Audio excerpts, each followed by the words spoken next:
पठान 4 सालों के एक लंबे वक्त के बाद कमबैक करने वाले हमारे शाहरुख खान, जिन्होंने आते ही बड़े पर्दे पर आग लगा दी। एक बड़ी मूवी, एक दमदार स्टोरी लाइन और साथ ही तगड़े VFX, जिसका इंतजार हम ऑडियंस को एक लंबे वक्त से था। और फाइनली उन सभी चीजों को एक पैकेज में उतार कर ले आई है पठान। और डायलॉग तो आपने सुना ही होगा, पठान आया है तो पटाखे भी साथ लाया है। तो ऐसा ही कुछ माहौल थिएटर्स में भी था। इस बेहतरीन मूवी को मैंने खुद जाकर बड़े पर्दे पर एंजॉय किया। YRF यानी कि यशराज फिल्म्स ने अपना एक नया स्पाई यूनिवर्स क्रिएट किया है। साफ शब्दों में कहूं तो जिस तरीके से MCU यानी कि मार्वल सिनेमैटिक यूनिवर्स जिस तरह शुरू हुआ था, एक एक एवेंजर ने असेंबल होकर एक बड़े दुश्मन के खिलाफ बड़ी जंग लड़ी थी, सेम ऐसा ही यूनिवर्स यानी कि DCEU detective comics extended universe देशों दुनिया से तगड़े दमदार सुपर हीरोज को इकट्ठा करके एक बड़े विलन्स के खिलाफ लड़े। अब इसकी शुरुआत हमारे बॉलीवुड में भी हो चुकी है, जिसकी शुरुआत हुई थी टाइगर अभी जिंदा है 2017 से, जिसके बाद आई वॉर जो कि रिलीज हुई थी 2019 में, और अब इसका थर्ड पार्ट यानी कि पठान। इन तीनों मूवीज के ही आपस में लिंक्स जुड़े हैं, यानी कि ये छिपे हुए रो एजेंट्स देशों दुनिया के बड़े खतरों से हिंदुस्तान को बचाते आ रहे हैं। वेल, मूवी में सलमान भाई का कैमियो तो जरूर था और वो पर्सनली मैंने एंजॉय भी किया, मगर ऋतिक का वेट कर रहा था, वो नहीं आए। मगर उनकी कमी आशुतोष राणा यानी कि कर्नल सुनील लूथरा ने जरूर पूरी करी। किंग खान जो कि जाने जाते हैं अपने बेहतरीन लुक्स और ऑन टाइम डायलॉग डिलीवरी के लिए, बस जब भी स्क्रीन पर आते हैं छा जाते हैं। और ऐसी ही कुछ बात पठान मूवी में भी थी। और अब जब इतनी ही तारीफ हो चुकी है, so now without wasting any time चलिए आते हैं इस कहानी की मेन स्टोरी लाइन की तरफ। वक्त दिखाया गया है 5 अगस्त 2019 का। जगह है पाकिस्तान। यहाँ के जनरल अपना रूटीन चेकअप करवाने के लिए जब हॉस्पिटल पहुंचे तो डॉक्टर ने बताया कि आपको कैंसर है और आपके पास सिर्फ 3 सालों का वक्त है। उसी वक्त टीवी पर एक न्यूज आ रही थी कि हिंदुस्तान में आर्टिकल 370 को कैंसिल कर दिया गया है। डॉक्टर का कहना था कि ये तो सरासर पागलपन है, जबकि जनरल का कहना था कि अब जंग होगी। हिंदुस्तान ने खुद अपने पैरों पर कुल्हाड़ी मार दी है। जिसके बाद वो कॉल लगाते हैं एक थर्ड पार्टी कॉन्ट्रैक्टर को, जो कि है एक टेररिस्ट ऑर्गेनाइजेशन जिसका नाम है आउटफिट X। ये सिर्फ पैसों के लिए काम करती है। लीडिंग बाय जॉन अब्राहम यानी कि जिम। जनरल का जिम से कहना था कि मुझे हिंदुस्तान का सर्वनाश चाहिए, जिस पर जिम उन्हें रिप्लाई करता है कि आपका काम हो जाएगा मगर थोड़ा वक्त लगेगा। वेल, डॉक्टर ने जनरल को ऑलरेडी कह दिया था कि अब आपका लाइफ सर्कल खाली 3 सालों का है, मगर इन 3 सालों में तो जनरल ने हिंदुस्तान को नक्शे से खत्म करने के बारे में ही सोच लिया था। जिसके बाद कहानी यहाँ से आगे बढ़ती है 3 साल आगे और हमें दिखाया जाता है अफ्रीका की एक कंट्री में कई सारे आतंकवादी इलीगल वे में बंदूकें खरीद रहे हैं। वहीं एक शख्स और आया था जिसे एक बड़ी सी मिसाइल खरीदनी थी, जो एक बार किसी देश पर चल जाए तो उसका नक्शे में से नामो निशान मिट जाए। इस मिसाइल की खास बात ये थी कि ये चलने पर रेडार में कभी डिटेक्ट नहीं होती और कुछ ही पुलों में जहाँ गिरती है वहाँ की सिविलाइजेशन को खत्म कर देती है। ये जगह पूरी तरीके से अवैध यानी कि इलीगल थी, लेकिन तभी डीलर के पास एक इन्फॉर्मेशन आती है कि उन्हें ढूंढता हुआ कोई यहाँ तक आ पहुंचा है, मगर वो इनका कोई नुकसान नहीं पहुंचा पाएगा क्योंकि इस वक्त उसे एक VIP ट्रीटमेंट मिल रहा है। और फिर दिखाया जाता है VIP ट्रीटमेंट जहाँ पर एक शख्स को कुर्सी पर बिठाकर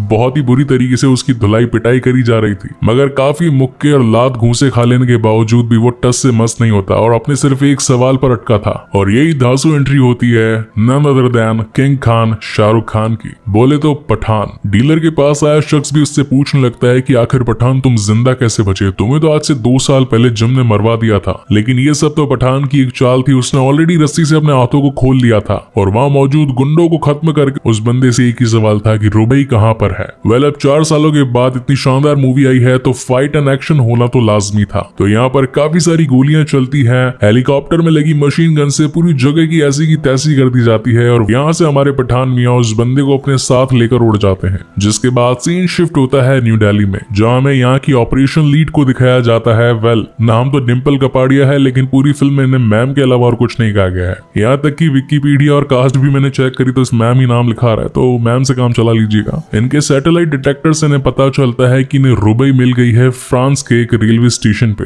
अब फ्रेंच स्पेशलिस्ट हूँ तो थोड़ी फ्रेंच तो झाड़ूंगा। वेल, जिस जगह वो खड़ी थी उस जगह लिखा था सॉर्थ, और इंग्लिश में सॉर्थ का मतलब होता है एग्जिट, यानी कि वो जस्ट रेलवे स्टेशन से क्रॉस हो रही थी और तभी वहां की CCTV फुटेज में उसकी इमेज कैप्चर हो गई। मैम का रुबई से पुराना लेना देना था, इसलिए वो दिल्ली से चार्टर्ड प्लेन में बैठकर रुबई को पकड़ने के लिए निकलती है। वही उनके साथ बैठा एजेंट उनसे पूछता है कि क्या रुबई का वास्ता पठान से है, जिन पर वो कहती है कि आखिर तुम पठान के बारे में जानते क्या हो। बड़ी क्यूरियसनेस के साथ वो एजेंट फिर से पूछता है कि मैंने उनके बारे में कई किस्से सुने हैं, जब भी उनका कोई जिक्र होता है हर कोई बस सहम जाता है, उनके बारे में कभी कोई बातचीत नहीं करता। क्या मैं जान सकता हूँ कि आखिर उनके बारे में ऐसी क्या बातें हैं जिसके जुबान पर आते ही सभी के लफ्ज थरथरा जाते हैं। और यहाँ से बैक स्टोरी स्टार्ट होती है पठान की। म्यांमार के एक सीक्रेट ऑपरेशन में अकेले पठान ने पूरी फैमिली को अपनी जान पर खेलकर बचाया, मगर इसमें वो बहुत ही ज्यादा इंजर्ड हो गया था, इसलिए उसे दिल्ली की सीक्रेट हॉस्पिटैलिटी में रखा गया था। और जब हमारी डिम्पल जी उनसे मुलाकात करने के लिए गई तो वहां पता चला कि उन्होंने तो अपनी बॉडी को पूरी तरीके से रिकवर कर लिया है और बहुत ही जल्दी अपनी बॉडी को पूरा फिट करके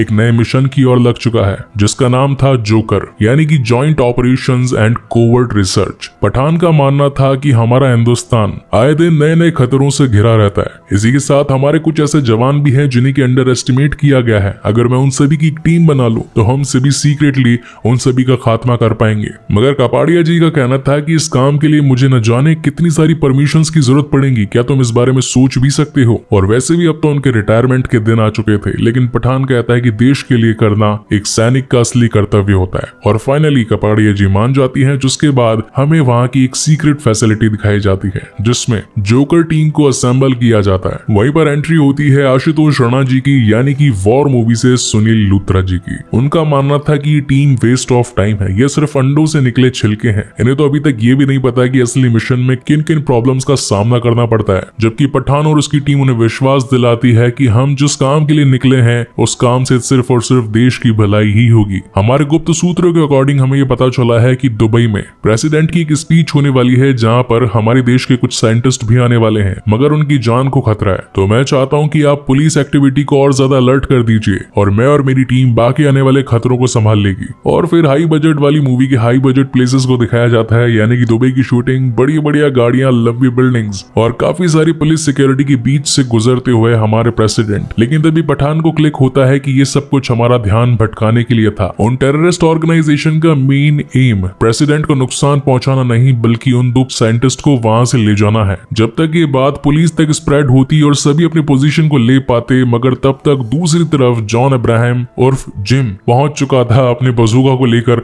और एक ही शॉट में दोनों साइंटिस्ट की कार के चिथड़े कर देता है और अपने चॉपर को बुलाकर उन दोनों को उसके अंदर डालने की कोशिश करता है। बट मूवी के हीरो मतलब पठान जी कैसे पीछे रह सकते हैं? दोनों के बीच में 1-on-1 जबरदस्त फाइट होती है। वेल, फाइट काफी लंबी चलती है, लेकिन कुछ इंपॉर्टेंट थिंग्स हैं जो कि इस फाइट के दरमियान होते वो एक्सप्लेन कर देता हूँ। जिम एक एक्स रॉ एजेंट रह चुका है, देश के लिए वो मर चुका है और इन्हीं वजह से वीर गति को प्राप्त होते हुए उसे एक मेडल भी मिला था। लेकिन जिस मिशन के दौरान उसके साथ ऐसा हुआ उसमें उसकी पत्नी और उसका बच्चा भी मारा गया और इसी वजह से अब उसने अपने देश के लिए नहीं बल्कि खुद की जेब भरने के बारे में सोचा और बन गया एक ऐसा कॉन्ट्रैक्टर जो सिर्फ और सिर्फ खुद के फायदे के लिए ही काम करता है, अब चाहे उसमें किसी देश का नुकसान हो या फिर फायदा। हालांकि अपने इस काम में जिम कामयाब तो हो गया था, मगर फिर भी पठान हार नहीं मानना चाहता था और वो अपनी टीम से बात करके उसे पकड़ने के लिए स्पेन पहुंच जाता है। पठान को अपनी टीम से रुबीना खान नाम की एक लड़की के बारे में पता चला था जो कि उनके ग्रुप के साथ काम कर रही थी, इसलिए जब पठान उस पर नजर रखने के लिए जाता है तो पीछे से जिम और उसकी टीम उसे पकड़ लेती है। और अब क्योंकि जिम भैया बहुत बड़े बिजनेसमैन है तो खुद का काम धंधा संभालने के लिए अपने दुश्मन को बिना मारे ही हेलीकॉप्टर में बैठकर निकल जाते हैं और पीछे अपनी टीम को कह देते हैं कि काम संभाल लेना, और काम में हो जाती है गड़बड़। यानी कि यहाँ पर रुबीना जी मिल जाती हैं पठान जी के साथ में और कहती है कि जिस तरीके से तुम एक सोल्जर हो और यहाँ पर जिम का खात्मा करने के लिए आए हो, वैसे ही मैं भी ISI की एक एजेंट हूँ और पिछले 1 साल से जिम के साथ अंडरकवर एजेंट होकर काम कर रही हूँ। अब इन दोनों का टीम अप तो हो जाता है, लेकिन इनका अगला शिकार था जिम, जो कि पकड़ में कैसे आएगा उस चीज की दोनों प्लानिंग लगाने लगते हैं। तभी इन्हें पता चलता है कि जिम अपनी अगली डिलीवरी 1 हफ्ते बाद लेने वाला है, जिसका नाम है रक्त बीज। ये एक ऐसा केमिकल है जो कि अगर फैल गया आसमान में तो पूरी की पूरी इंसानियत को ही खत्म कर देगा। अब ये रक्त बीज कहीं जिम के हाथ न लग जाए, इसीलिए ये दोनों पहुंचते हैं रशिया। लेकिन यहाँ पहुंचने पर इनके सामने एक सबसे बड़ी चुनौती थी यहाँ का एक सीक्रेट वॉल्ट। ये इतना ज्यादा मजबूत था कि इसे ना ही बम से तोड़ा फोड़ा जा सकता था, ना ही लेजर से काटा जा सकता था और ना ही इसमें ड्रिल करके अंदर जाया जा सकता था। खोलने का सिर्फ एक ही रास्ता है और वो है इसका ताला और चाबी। जहाँ ये दोनों ही चीजें 2 अलग अलग शख्स के हाथों में थी। अब हमारे पठान भी है स्मार्ट रो एजेंट ऑफ द वर्ल्ड मतलब इंडिया, रशिया के ठरकी ऑफिसर के पास भेज देते हैं ये रुबई को, जो कि उसके फिंगरप्रिंट्स उठा ले आती है। वहीं दूसरी कैरन मैडम के घर खुद पहुंच जाते हैं। एक फनी सीन भी था यहाँ पे, कैरन फिंगरप्रिंट्स के मिल जाने के बाद में इनका अगला टास्क था इन्हीं के ऑफिस से ताले और चाबी को चुराना, जो कि थे शहर के अलग अलग हिस्सों में। और इस चोरी को कंप्लीट करने के लिए ये हेल्प लेते हैं 2 शानदार और प्रोफेशनल पायलट्स का। और काफी मेहनत मशक्कत के बाद में फाइनली ये लोग उस चोरी को अंजाम दे देते हैं और उसमें से निकाल ले आते हैं रक्त बीज। लेकिन यहाँ हो जाती है एक गड़बड़, यानी कि रुबई मैडम दे देती है पठान जी को धोखा। और फ्लैशबैक में ये पता चलता है कि खुद जिम उस रक्त बीज को पाना चाहता था, लेकिन उसके लिए पॉसिबल नहीं था और पठान ये काम आसानी से कर सकता था, इसीलिए उसने रुबई को चारा बनाकर उसके पास भेजा। यहाँ सीन शिफ्ट होता है रशिया की जेल में और कपाड़िया जी आकर बताती है कि ये हमारा एजेंट नहीं है, ये पता नहीं कौन है, इसको 2 गोली मार दो और किस्सा यहीं पर खत्म करो। पठान इस बारे में सोचने लगता है कि मैं तो देश के बारे में सोच रहा था, कहीं उस पर कोई खतरा ना आ जाए,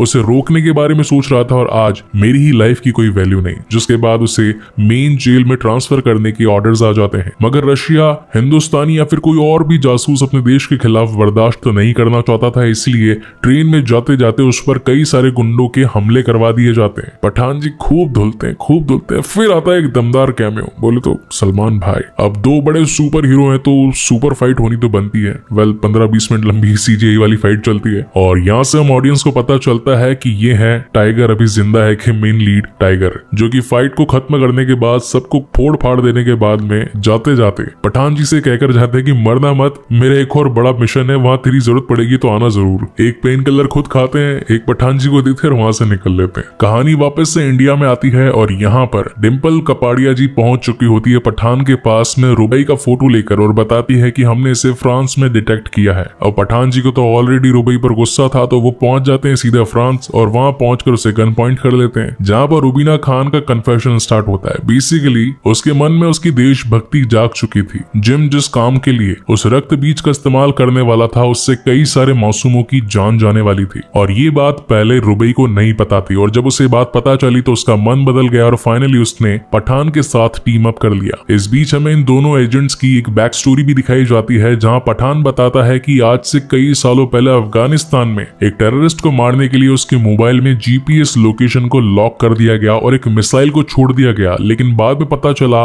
कि वो इंसान कोई टेररिस्ट नहीं बल्कि एक स्कूल का टीचर है। तो उस जगह को पूरी तरीके से खाली करवाया गया और सिर्फ 1 मिनट बचा था मिसाइल को उस जगह पर गिरने में। मगर पठान ने काफी दिलेरी से उस मोबाइल को आसमान में फेंका और वो मिसाइल उससे जाकर टकराई। हालांकि लोगों की जान तो बच गई, लेकिन 3 महीनों तक पठान अफगानिस्तान के उस छोटे से कस्बे में ही रह गया। मगर वहां के लोगों ने उसे सपोर्ट किया और कहा कि तू हमारा बेटा है पठान और तुझे जब भी कभी हमारी जरूरत पड़ेगी हम तेरी मदद करेंगे। वहीं रुबई की बैक स्टोरी दिखाई जाती है कि उसके पिता, जो कि एक आम इंसान थे, रोज अपने काम पर जाते और वापस आते एक बार उन्हें पुलिस ने पकड़ लिया और टेररिस्ट घोषित करते उन्हें काफी ज्यादा मारा पीटा। और यही रीजन था कि रुबई ने अपनी पहचान छुपाने के लिए पहले डॉक्टरेट की पढ़ाई करी और उसके बाद अपने मिशन को फुलफिल करने के लिए ISI में ज्वाइन हो गई। जिसके बाद सीन शिफ्ट होता है रशिया में और हम यहाँ पर देख पाते हैं कि जिस वायरस को जिम भारत पर गिरवाने के लिए बनवाना चाहता था वो अब कंप्लीट हो चुका है। साइंटिस्ट उससे फिर भी एक बार पूछता है कि क्या तुम ये करने के लिए तैयार हो, क्योंकि सचमुच अगर ऐसा किया तो बहुत सारे मासूम लोग मारे जाएंगे। मगर इसके पीछे जिम की पुरानी खुन्नस थी। जिस तरीके से उसने अपना परिवार खोया है, वो चाहता था कि हिंदुस्तानी एजेंट्स देखें कि आखिर परिवार वालों को खोने का दुख क्या होता है। इतने में यहाँ पर 2 सुपर हीरोज यानी कि पठान जी और रुबई जी की एंट्री हो जाती है और अगेन धमाधम फाइट होती है। फास्ट एंड फ्यूरियस वाली मूवी की काफी हद तक कॉपी करी गई है।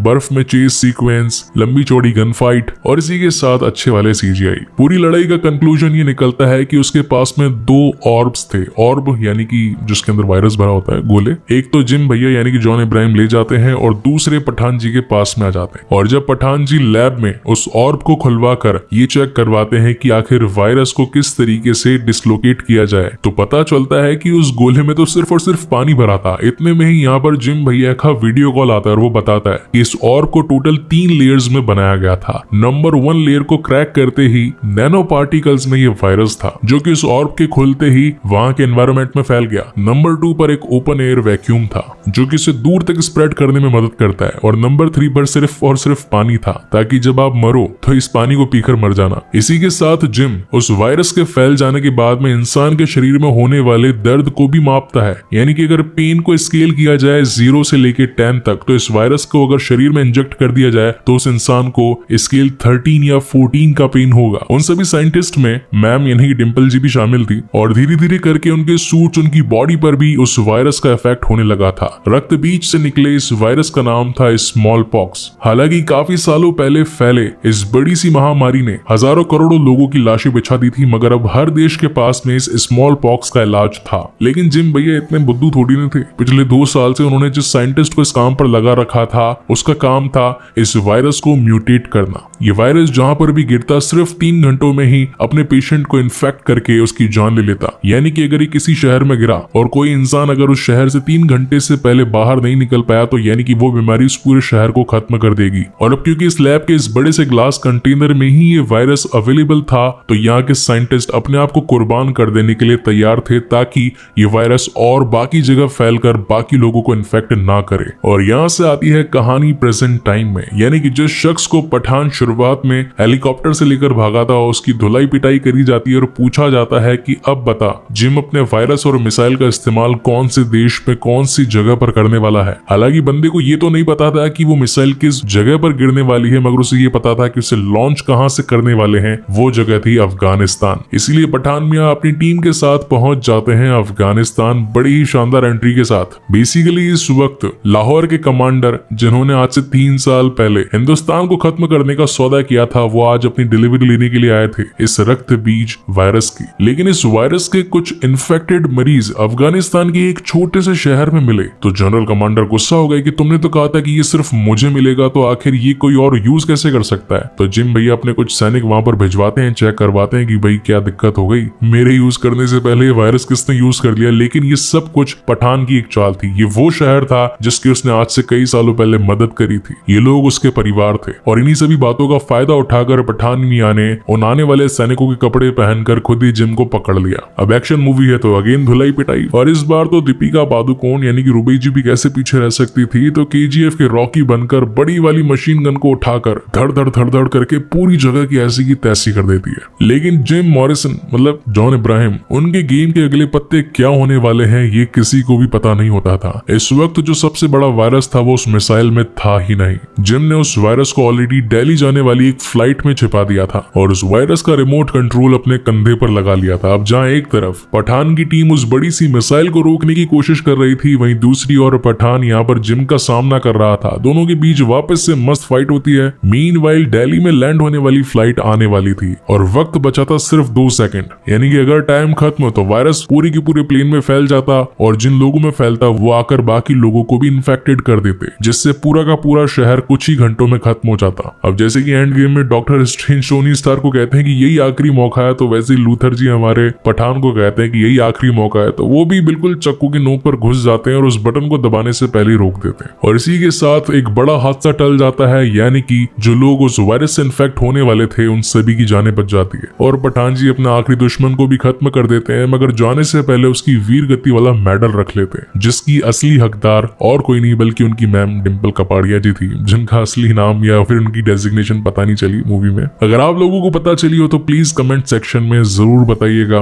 Welcoming back to the main story, Luther ji आते हैं पठान जी के पास में और एकदम बिल्कुल एवेंजर असेंबल वाली स्पीच देते हैं कि हमें वापस से टाइगर और कबीर को इस गैंग में लाना पड़ेगा और देशों दुनिया से हमारे भारत को बचाना पड़ेगा, जिसमें तुम सभी की हेल्प लगेगी। और इसी तगड़े सस्पेंस के साथ ये शानदार कहानी यहीं पर खत्म होती है। वेल इस मूवी का एक पोस्ट क्रेडिट सीन भी है जहां पर हम टाइगर और पठान को देख पाते हैं, जो कि इंटरनली इस बॉलीवुड के फ्यूचर के बारे में बात कर रहे थे कि यार 30 साल हो गए काम करते हुए, आखिर कौन संभालेगा, लेकिन देश हमारा है तो हमें तो संभालना ही पड़ेगा। पब्लिक के लिए ये सिर्फ एक मूवी फिगर के बारे में बातें हो रही थी कि एक रॉ एजेंट है तो देश को कैसे बचाएंगे, लेकिन यहाँ पर इंटरनली एक बीइंग ए एक्टर इस बॉलीवुड में एक्टिंग करने वाले सभी हीरोज के बारे में बातें हो रही थी कि अगर हम नहीं करेंगे तो और कौन करेगा। हालांकि मैं इसे एक पॉजिटिव वे में लूंगा क्योंकि सचमुच ऐसे बेहतरीन कलाकार अभी इस इंडस्ट्री में कम ही बचे हैं। वेल आप मेरी इस बात से कितने % अग्री होते हैं मुझे कमेंट सेक्शन में जरूर बताइएगा और अगर वीडियो अच्छा लगा हो तो प्लीज इसे लाइक कमेंट शेयर कीजिएगा और अगर पहली बार इस चैनल पर आए हैं तो इसे सब्सक्राइब जरूर कीजिएगा